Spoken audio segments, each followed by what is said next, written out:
Channel Balkhali সমগ্র বলখালি জুড়ে।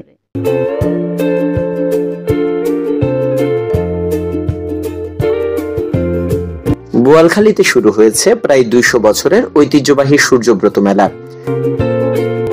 যে মেলায় স্থানীয়দের কাছে সূর্যখোলা নামেও পরিচিত। দক্ষিণ চট্টগ্রামের প্রাচীন এই মেলা চলবে ৩ দিন ব্যাপী। প্রতি বছর হিন্দু সম্প্রদায়ের মানুষেরা মাঘ মাসের শুক্ল পক্ষের শেষ রবিবার সূর্যদেবের পূজার মাধ্যমে শুরু করেন এই সূর্যব্রত মেলার। মেলাটা হচ্ছে অত্যন্ত পুরানো এবং ঐতিহ্য। এই মেলার মধ্যে একেবারে আমাদের পাহাড়ি যারা আছে, মারমা থেকে চাকমা থেকে শুরু করে সবাই একসময় এই মেলাটার মধ্যে আসতো। এখন একটু ছোট হয়ে গেছে, ছোট হলেও পর এবারে কিন্তু ২-১ বছর ধরে অনেকটা খুব সুন্দর সুচারুরূপে আমাদের মেলাটা হচ্ছে। বটি মহিলাদের যে তৈজসপত্র যেগুলো আছে এগুলো সবসময় আমরা এখান থেকে কিনি, আশেপাশে সবাই লোকজন। আর আমাদের ঘর ঝাড়ু দেওয়ার জন্য যে আসবাবপত্র যেগুলো আছে, এই যে ঝাড়ু, প্রতি বছর আমরা ঝাড়ুগুলো এখান থেকে কিনি। আর এখানে ঐতিহ্যবাহী একটা জিনিস হলো, এখানে সূর্যব্রত মেলার হলো আপনার জিলাপি।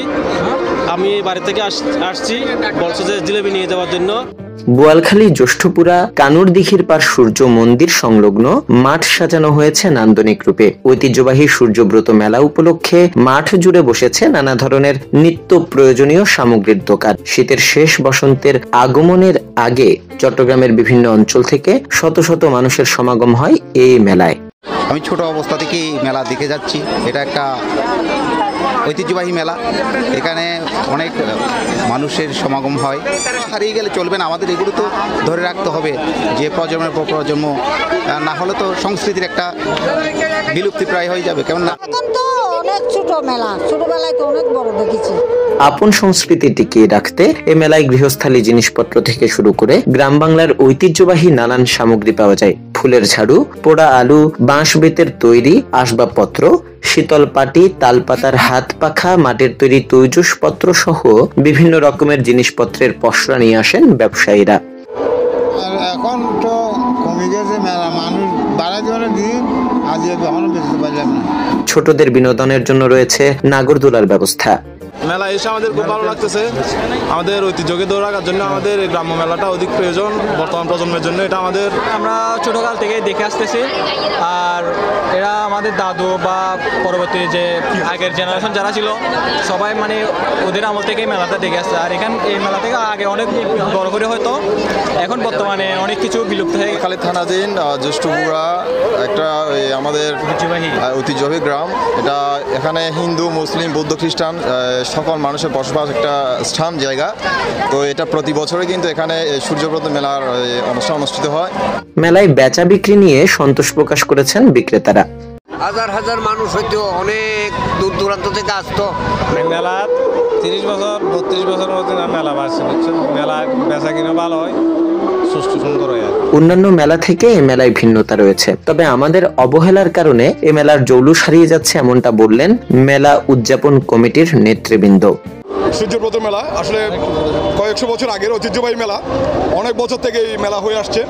আমাদের এই জ্যৈষ্ঠপুরা গ্রামের এটা আসলে একটা গৌরবের বিষয়। আমাদের হিন্দু, মুসলিম, বৌদ্ধ, খ্রিস্টান সবাই একসাথে আমরা এই মেলা উদযাপন করে থাকি। এই সূর্যব্রত উপলক্ষে আমরা প্রতি বছর এই পিতৃপুরুষ হইতে এই সূর্যব্রত উপলক্ষে মানে পুজো আস্থা করে এই মেলাটা শুরু হয়েছে 1805 সাল থেকে, 220 বছর আগের মেলা। আজকে মেলা শুরু হয়েছে যে 8 তারিখ থেকে 11 তারিখ পর্যন্ত আমাদের মেলা কার্যক্রম শেষ হবে। মানে 11 তারিখ শেষ, বিকালে 6টার শেষে আমাদের মেলা শেষ হবে। মানে প্রায় 220 বছর আগ থেকে মেলাটা হয়ে আসছে, কিন্তু আমাকে এখানে সবাই সার্বিক সহায়তা করতেছে। কিন্তু আরও ভবিষ্যতে আমার একটা পরিকল্পনা আছে, আরও সুন্দরভাবে মেলাটা যত সুন্দরভাবে হয় সবার সার্বিক সহায়তা। উল্লেখ্য, 200 বছর পূর্বে কোনো এক মাঘ মাসের শীতের তীব্রতায় মানুষ যখন জবুথবু হয়ে পড়ে, তখনই এই গ্রামের সনাতন ধর্মাবলম্বীরা সূর্যদেবের আরাধনার সাথে সাথে এই মেলারও আরম্ভ করেন। সনাতন ধর্মের নরনারীরা উপবাস রেখে মনোবাসনা পূর্ণ করতে সূর্য দেবতাকে তুষ্ট করার অভিপ্রায়ে নানা উপাচার উৎসর্গ করেন। সেসব উপাচার একের পর এক সাজিয়ে রাখায় তা সূর্যখোলা নামেও পরিচিত হয়। সেই থেকে প্রতি বছর মাঘ মাসের শুক্লপক্ষের শেষ রবিবার পূজার সাথে সাথে মেলাও আরম্ভ হয়। কালক্রমে তা উৎসবে পরিণত হয়। এ থেকেই সূর্যব্রত মেলার উৎপত্তি।